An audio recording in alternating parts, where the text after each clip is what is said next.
For joining this particular session. My name is Ashwad Ismail.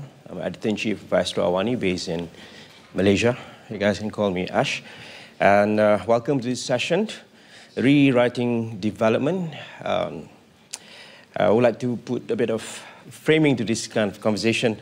Throughout these 3 days, practically, we were discussing about the world is facing some sort of the new trilemma.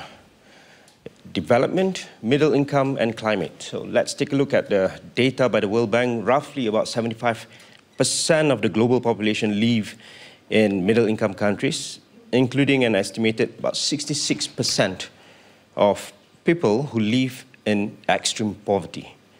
Middle income countries are responsible for 40% of global economic output. So the question here is how can we ensure these particular countries continue on a sustainable and equitable growth path. So for those who are joining us online, feel free to engage with us with hashtag of WEF2025, even though I was told that by the Gen Zs that hashtag is no longer sexy nowadays. But the hashtag is WEF2025. So let me briefly introduce our distinguished speakers, prominent panelists. Let's start with, on my left, His Excellency Mr. Wale Edun, Minister of Finance and Coordinating Minister for the Economy of Nigeria, which is he's a focal point of a reform agenda that is ongoing aggressively currently in Nigeria. Followed by Mr. Masood Ahmed, President Emeritus Center for Global Development, USA. A bit of background, Mr. Masood Ahmed is President of the Center for Global Development, and he joined the center in January 2017, carrying a 35-year extensive experience with multilateral institutions, driving economic development policy initiative, and of course, and a lot of other policy related, including the IMF, World Bank, and the FID. And thank God that we have to put a color in this conversation. And of course, I reckon everyone will agree with me, coming from banking sector, Boitumelo Mosako, CEO, Development Bank of Southern Africa, South Africa, and she's the anchor institution for this particular discussion. And followed by Lutfey Siddiqi, Special Envoy of the Head of the Interim Government of Bangladesh, our WEF Young Global Leader as well, YGL, and Adjunct Professor at the National University of Singapore and US. And further, Mr. Lord Nicholas Stern, Lord Stern, the Chair, Grantham Research Institute of Climate Change and the Environment, London School of Economics. Thank you very much, everybody. And I would like to start with an overview on understanding of where we are today. Maybe Mr. Masood Ahmed. My question is more on the situation, from macroeconomic situation in the middle income countries. What are the challenges today, and why, from your opinion, what are the major factors contributing to the stagnation and growth in many middle-income countries? Mr. Ahmed. Thank you very much. Thank you all for coming early in the morning. So first thing worth remembering, think back a little bit, 1990 to 2015, 25-year period, really a great period for development. Life expectancy went up 12 years, incomes went up, living standards improved, health and education standards, pretty much across the vast majority of developing countries. Last 10 years, not so good. Everything basically slowed down or came to a halt. Why? New shocks came in. COVID is only a few years old. A quarter of the poorest countries haven't yet got back to the level of income they had in 2019 before COVID. The rest of us have arrived, recovered, moved beyond, but they haven't. Financing became more expensive, harder to get. Remember, interest rates used to be very low. Now they're up at, if you're a borrowing country, low-income country, middle-income country, you're probably paying 7, 8, 10%. Much harder to be able to make progress. A lot of debt was taken on. Particularly during COVID, people borrowed. Money was cheap. You needed the financing. And it didn't always go into investment. It went into meeting current expenditures. That debt has to be repaid now, so that's putting extra pressure on a lot of countries. So if you look at projections now, they're not doing so well in the aggregate, but more worryingly, 5 years out, 10 years out, the projections of places like the World Bank, like the IMF, actually show fairly modest rates of growth in living standards. Having said that, let me finish by saying two other points. One, it's always useful to look at a big picture, but at the end of the day, it's what happens in individual countries. And individual countries' performance, even today, is very different. So some countries, many countries growing at 2%, maybe 3%, populations growing as well, so living standards not improving. On the other hand, there are countries, take Senegal, take Côte d'Ivoire in Africa, take Ethiopia, take Vietnam. I can give you a list of 20, 30 countries where growth rates are 5, 6, sometimes 7%. India, huge country, growing at 6, 7, higher.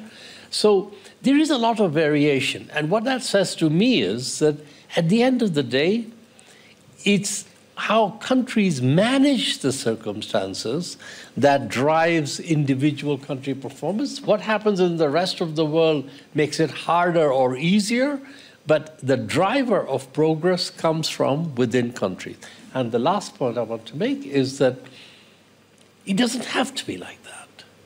If you look forward, and Nick will have more to say about this, but if you look forward, this is the moment when the opportunities for accelerating progress and growth, by accelerating investment in countries, by accelerating the diffusion of new technology into countries, and by providing them with the long-term affordable finance that they need to undertake those investments, could really transform the next decade from being one of stagnation to being one that begins to realize the promise of what we see. So I don't want us to end on the assumption that because the projections look like the world isn't going to be doing too well, that is the destiny that we are going to live. Super hyper-connected world, so everyone needs each other. And in your write-ups back in December, you said there's a very strong line. Perhaps most concerning is a widespread erosion of faith in international solidarity.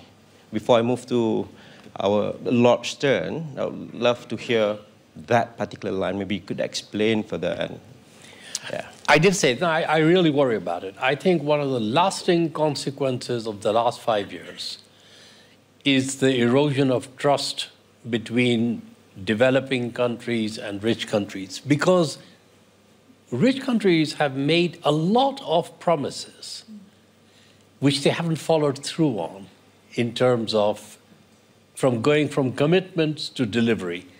And this happened in COVID. You remember when there was vaccine hoarding that was taking place, and people could see that the vaccines there were vaccines being produced in South Africa.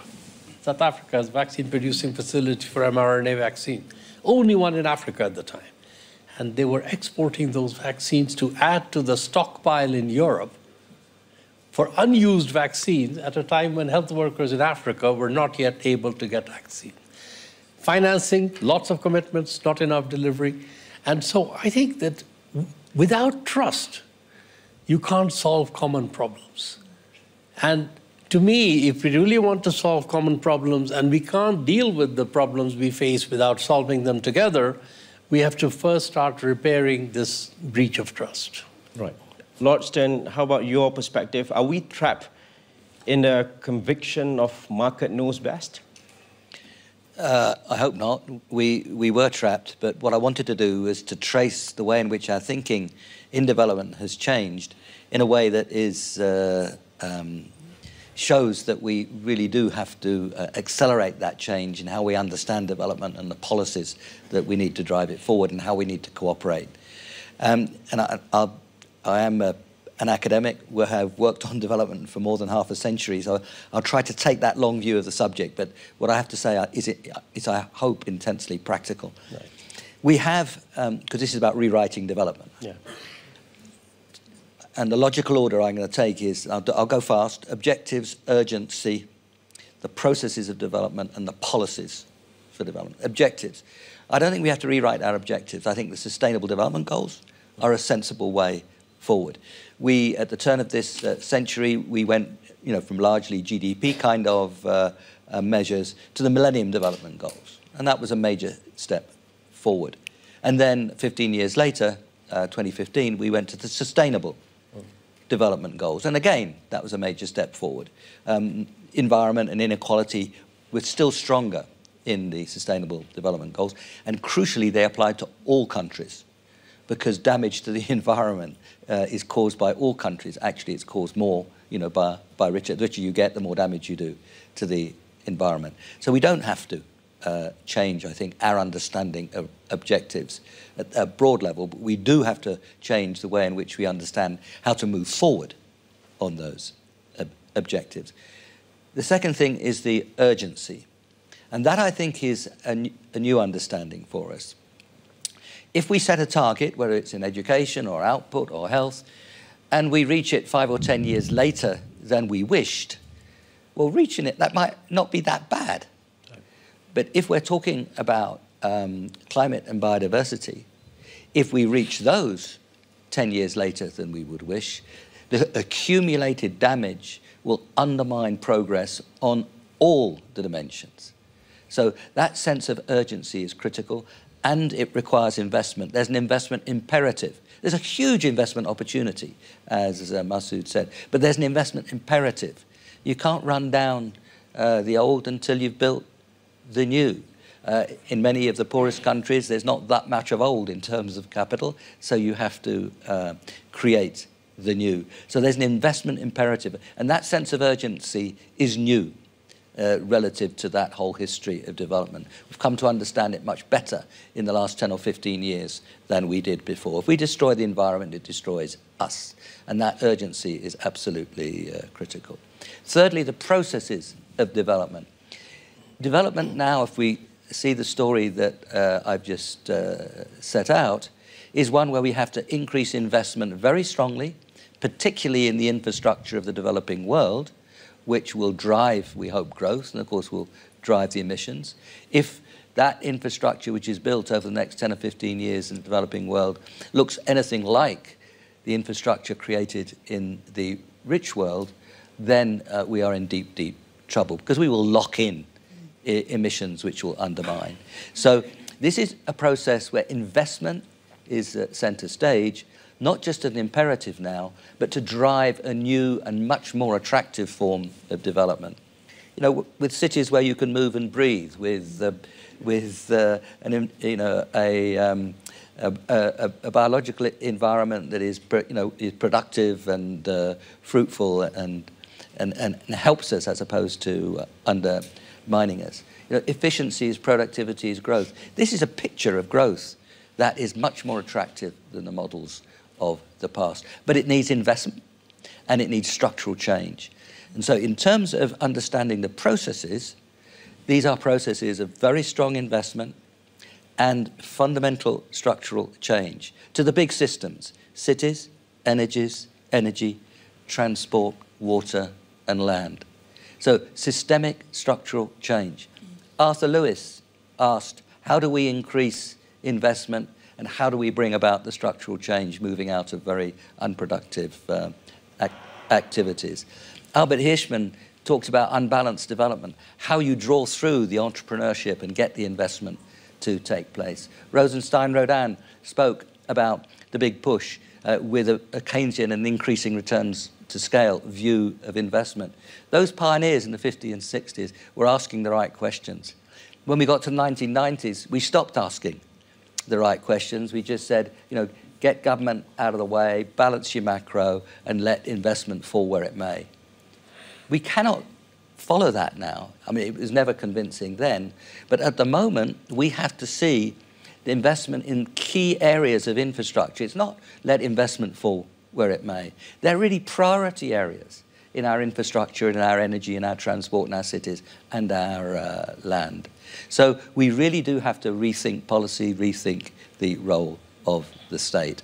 And to conclude where Masood concluded, if we are able to get behind the investment, particularly in the developing world that we need, that new approach, that new path of development in our hands is enormously attractive. And it will be fast, it will be rapid development. The multilateral development banks and the private sector will be absolutely key in providing the finance for that story. It will be the host countries that create the environment where that investment can take place and will define the investment that needs to be supported.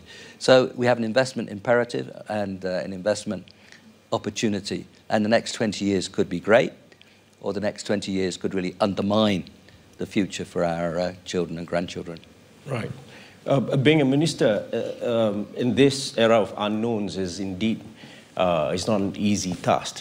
For Minister Edun, you have gone through some sort of like a focal point of a reform agenda in Nigeria, a lot on your shoulders. So by looking at the rate that Nigeria is going, I understand the fact that it's not easy to deploy the art of balancing act here, right? Given by these two major overviews by Mr. Masood Ahmed as well as Lord Stern, as a minister, how do you navigate this particular situation?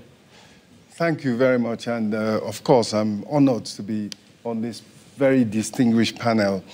And what Mr. Masood and Lord Stern have said really resonates, the urgency and the trust that needs to be built. Because if I start, we are describing Nigeria and other African countries as middle-income countries, and I think if you look up the if you look up the definition of a middle-income country, it goes from like $1,000 per income per head, all the way to 12,000. So we're very much at the lower end of that scale, and we're faced with a situation where, if you look at the global context now, if you look at the heightened risks from in the trade sector, in terms of world trade, in terms of the conflicts, and the other, and of course, climate action, the events that are occupying the minds of the global leaders, the Western world, we very much are in a situation where what we need to do to get our people out of poverty, we have to take responsibility ourselves. And how do we do it? And what are we committing ourselves to? And what have we been committing ourselves to? The right policies to stabilize our economies, attract domestic and foreign investment, increase productivity, grow the economies, create jobs, and move our people out of poverty. In Nigeria, we are about 18 months into a reform program which essentially turned us away from unstable, inefficient macroeconomic policies, particularly expensive and wasteful subsidies that were draining, not just draining the economy, but were also sending the wrong signals in terms of the incentives for investors and for key operators in the economy. The cost early on of reform is always going to come before the benefits. And the cost came in terms of relatively heightened cost of living, high inflation. And that clearly is of major concern. And in order to address that, a safety nets have been put in place, direct benefits such as were done during COVID. But the key is to, and we have started seeing some of those benefits, the key is having the economy stable. The debt servicing to GDP is coming down. The deficit as a percentage of GDP is coming down. And so we're on that track to take advantage of the natural resources we have, of the demographic dividend which we can earn. And I must say that in the time this week at Davos, we have had a stream of investors who a year ago would, because of the illiquidity in the foreign exchange market and other such constraints, would not have looked at the Nigerian economy, and they're now coming in one by one, obviously, first of all, in the oil sector, but also in the non-oil sector, in infrastructure. And we take note of what Lord Stan said about the right type of infrastructure that will be sustainable and that will not lock us into a bad situation. But across the board, we are optimistic that with the right policies, we can encourage private sector investment in particular to get the economy growing and to help reduce poverty in our country. Yeah, looking at the rate that we are going, I want to talk about help. Then I think best to touch on the development finance institutions, or DFI, especially on the role of DFI, just to make sure that we have to avoid the trap into ineffectiveness. So I would like to turn to Ms. Boitumelo Mosako. From your perspective of leapfrogging, right, and to newer, more efficient technologies, and how can the banking sector drive economic and social growth? Okay, thank you, and for the opportunity to be on this panel with the esteemed panelist. At the Development Bank of Southern Africa, we regard development as building Africa's prosperity, and we do that through infrastructure investment. Our value proposition is we plan infrastructure, we prepare infrastructure, we fund infrastructure, we build and we maintain, because we're also of the view that you cannot build without taking care of what you already have. And this is very key to us because we focus on sectors that enable economic growth. And that is energy, ensuring energy security through energy investment, transportation, making sure that transportation is efficient, digital infrastructure, and that is very topical at the moment, that we ensure that there is resilient communication and there's also digital inclusion. Water sector as well, access to water, access to affordable housing, healthcare, and education. So these are key sectors that we focus on as a development finance institution. Now, when you look at the opportunity around this on the continent, I mean, we are in a continent that needs to spend, between 90 and 100 billion dollars annually to close the infrastructure gap. There's a World Bank report, I think it was a 2019 report, that says countries need to spend between 2% and 8% of their GDP on infrastructure. And this goes to capital formation. As countries need to be intentional and deliberate about their infrastructure development to enable the necessary economic growth that is required. The second thing that we need to look at is capacity building and capability building. I mean, even within our mandate, there's socio-economic development and capacity building. So making sure that as countries, we have the right skills, and they must also be relevant. And I mean, even when you look at the theme at the World Economic Forum, we are in a digital age, and it's important for us that as a continent, when we leverage our demographic, our youth demographic, we ensure that we support the youth with those relevant digital skills. The third thing that we focus on is the issue around smart partnerships, collaboration, coordinated partnerships. What is key there is the importance of private sector participation in infrastructure development.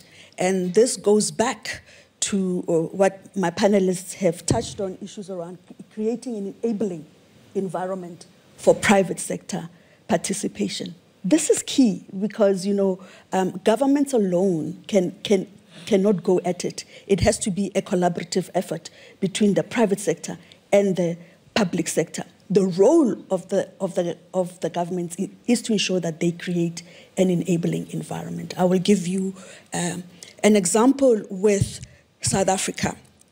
In 2011, we started our independent IPP program, renewable program.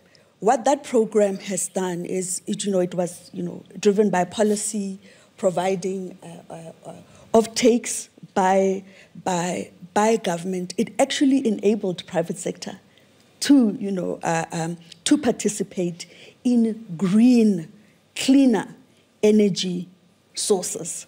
We currently have installed capacity between solar and wind at 8, I think it's between 7.5 and 8 gigawatts, and an investment that was driven just by creating an enabling environment. Following that, when we faced our energy constraints in South Africa, the government decided to do an energy reform, enabling self-generation, increasing the level of self-generation. What then happened? The private sector then actually started investing in cleaner technologies and actually generating their own power.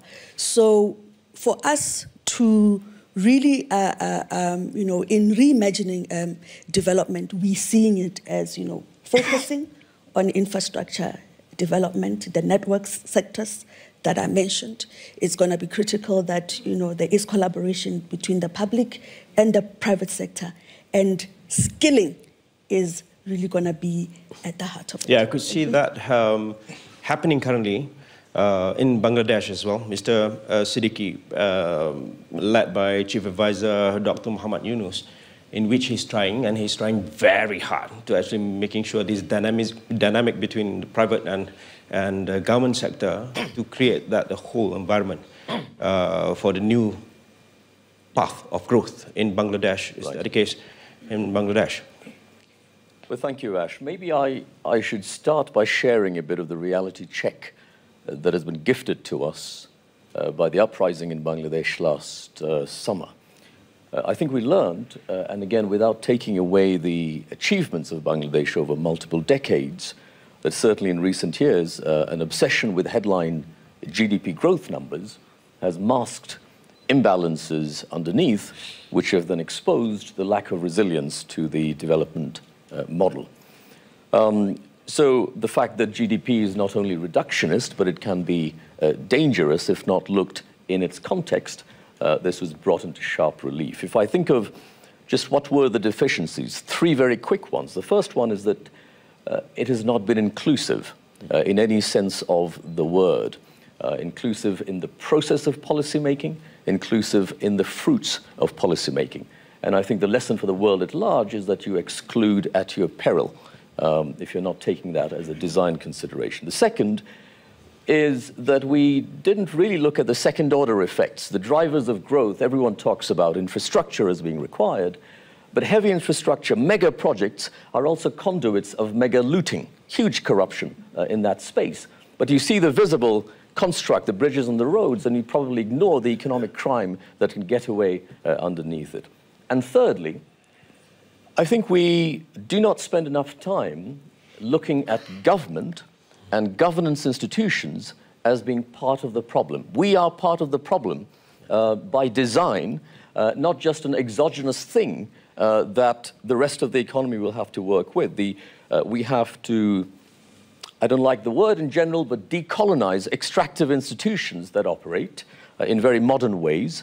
The instruments, the institutions of governance, they need to be changed in very practical ways.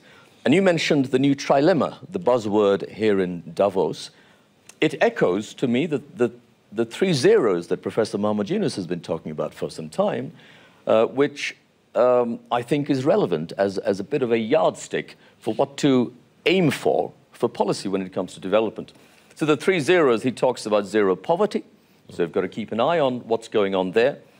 Zero net carbon emission, a proxy for the fact that we have to be stewards of the environment, otherwise it comes to back to haunt you, and then zero concentration, whether it's concentration of wealth, concentration of power.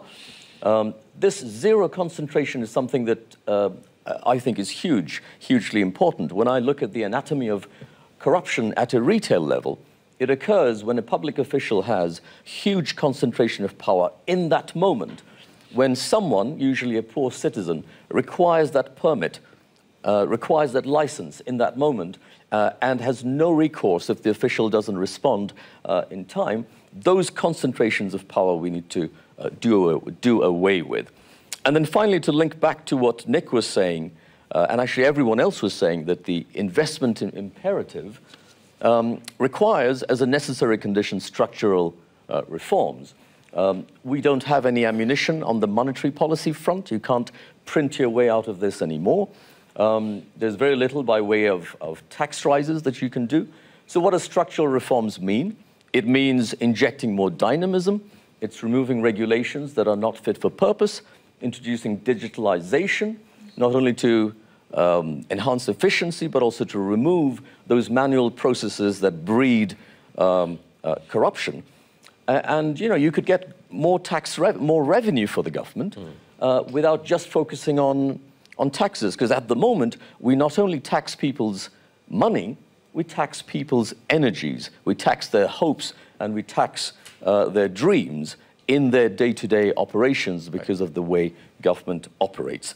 And then finally, I think if we get this right, as you know, this interim government is there mainly to enact structural reforms. If we get it right, then I think Bangladesh will be a prototype for basically an ESG investment in the way it was intended to be, because of the uplift of standards that we're going to see on the environmental, social, and governance side of things. All right, as a minister, maybe you would like to respond to that. Thank you very much, Siddiqi. And I think you really hit the point home that corruption is a major issue that countries, developing countries, have to deal with. But you also gave the answer, and it's exactly what's being done in Nigeria and no doubt elsewhere. When you move from a regime of subsidies, of administered allocation of resources and of permits, and you move to a market-based system. In Nigeria, where we move to market pricing of petroleum products instead of subsidies. We move to market pricing of foreign exchange instead of a discretionary and allocative mechanism. And so all the corruption and disincentives linked to that disappear. And of course, in this, the other important area that you, Siddiqi, mentioned, automation. Automation not only gives you the additional resources to government that they should collect, but also, of course, it limits manual processes. So I think, as you've said, Siddiqi, in particular, that is the path. And that really is the path that Nigeria is on. What I would also like to mention, in terms of what Lord Stern and Mr. Masood has also mentioned, the urgency of the flow of investments. It has to be the right type of investment, but it must come, and it must come now. And in that sense, when you talk about trust as well, when we look at what is happening in terms of the flow of concessional financing, development aid, there is a negative flow. Funds, the resources that are flowing back as a result of payments of debt service and so forth are larger than the new flows coming. So that really is turning things on its head. And what's the answer?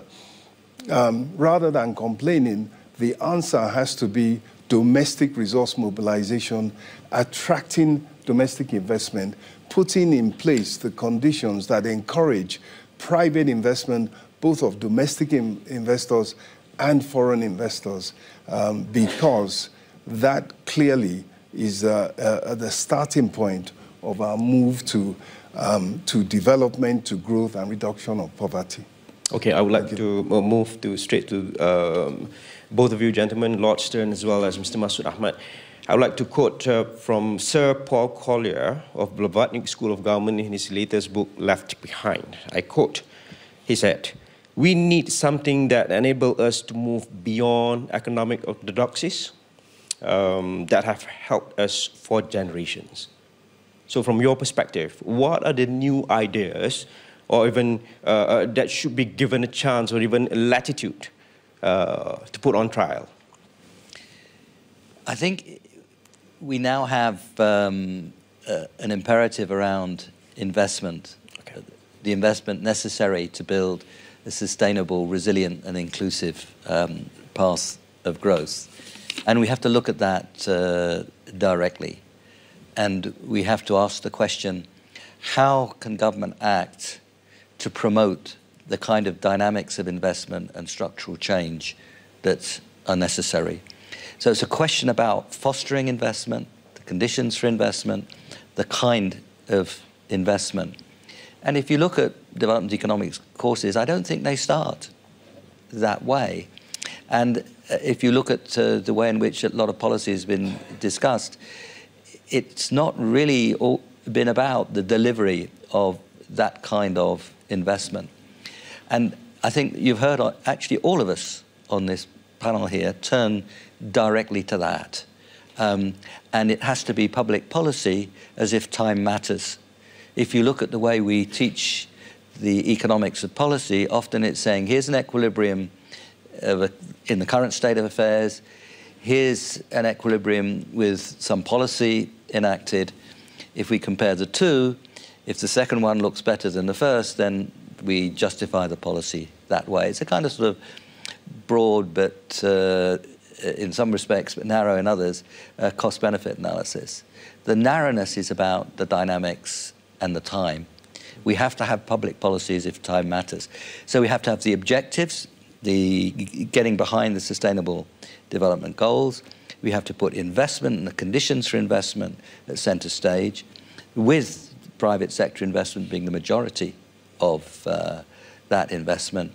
And we have to think about the dynamics and the paths in ways that we haven't done before. And I think if we do that, then we will have the kind of new approach to economics that Paul described. But we don't throw away some of the babies with the bathwater. I mean, the role of markets in driving decisions and driving investment decisions should be central. Makes no sense to throw that away. But we do have to think about making those markets work much better, as actually everyone on the panel, you know, particularly those involved directly in policy making now, you're thinking about the way in which markets work and getting them to work better. So when we see ways of looking forward which are new, and particularly around the dynamics and the investment, we have to make sure that some of the insights that we carry with us from economics are not lost. So we have to change things very sharply, but not turn everything upside down. Mr. Ahmed. Let me make, we're also going to run out of time, so let me make two very quickly points that actually go in different directions, slightly contradictory. The first point is, I think what you've heard from both Lutfey Siddiqi and the Minister is a recognition that the conditions under which economic activity takes place, investment happens, returns are made, is as important as the financing itself. That, and I think the governance, the incentive structures, all of that. And I think the fact that you're both saying that is really important for me, because that is a message that I think people need to hear loud and clear. The contradictory point I want to make is that money does matter. And particularly, if you think about the investment surge that Nick's just been making a passionate case for, the central thing about the green transition, the new development strategy, is that it substitutes, in energy in particular, a flow of spending over time with an upfront investment in renewable sources. It's capital intensive. Yeah. And if the cost of capital is too high, the same project which is very profitable in Germany is not profitable in Nigeria. And so we have to find ways to make long-term financing on affordable terms key if we want to go from talking about this transition to making it happen. And there, I just want to end by saying, look, we have an instrument. When the world created the development banks, national and multilateral, they are the best way of leveraging small amounts of money. The World Bank's total capital that governments have put into it is $20-some billion over 8 years. They have lent $850 billion worth of long-term loans from that $20 billion. Where else will you get this kind of leveraging in the world that doesn't fall apart, sustainable? So I would just say we have an instrument, a range of these institutions. We can quickly ramp up long-term financing. We should stop talking about the importance of it, which is what every international gathering does, and actually say, okay, let's get some of this done in the next 2 years. Money does matter. It's not one size fits all. Ms. Mosako. I agree with that completely. What I'd like to add is, we should not discount the importance, as you're saying, of institutions on the continent, which is the development finance institutions that are also well governed. So they, actually address the issues around governance as well. We also have institutional capacity when it comes to pension funds across the continent. I mean, one of the key instruments that was put in place in Nigeria, for example, was infra credit that was set up to actually enable institutional funds to flow, a model that we're also replicating elsewhere in the country to accelerate infrastructure development, as you have mentioned. One of the key items on the G20 agenda is the global financial architecture, and that, at the core of that is addressing the issue around the cost of funds, addressing the issues around perception of risk, which can be closed by actually, closing the data gap around, default rates and those elements on the continent.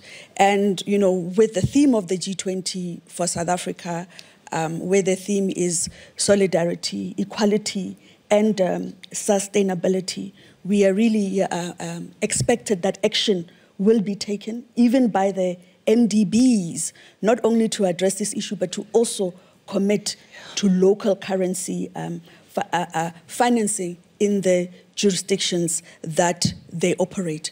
I'm of the view that with all of these elements being addressed, issues around collaboration, cost of funds, Africa as a region, and the governance issues as well. Africa as a region will really is well positioned to take advantage of the green growth economy. Mr. Edun. Thank you. Mr. Siddiqui, I would just like to end by echoing what Mr. Masood Ahmed has said. Money does matter.